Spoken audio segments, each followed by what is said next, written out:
রাস্তায় বিপদে পড়েছেন এই দোয়া পড়েন, অফিসে বিপদে পড়েছেন এই দোয়া পড়েন, ঘরের ভেতরে বিপদে পড়েছেন এই দোয়া পড়েন। মাছের পেট থেকে এই দোয়া পড়ার কারণে সাইয়েদনা ইউনুস আলাইহিস সালামকে বিপদ থেকে রক্ষা করেছে কে? এটা মুসিবতে পড়ার দোয়া। মুসিবতে পড়লেই আমরা এই দোয়া পড়বো, মনে থাকবে?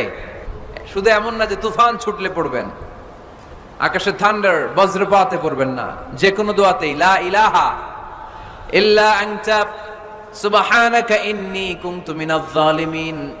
লা ইলাহা, কোনো মাবুদ নাই, ইলাহা নাই, ইল্লা আনতা, আল্লাহ তুমি ছাড়া কোনো উপাস্য নাই, সুবহানাক তুমি পবিত্র, ইন্নী কুনতু মিনাজ জালিমিন আমি জালিমদের অন্তর্ভুক্ত। ঠিক কি না? আবার অনেকের মুখের মধ্যে গিড়া লেগে যায়, কথা বলতে পারে না, আটকে যায়, বাংলায় বলে তুতলামি। কি বলে? আছে, এরকম আছে। সাইয়েদনা মুসা আলাইহিস সালাম কথা বলতে গেলে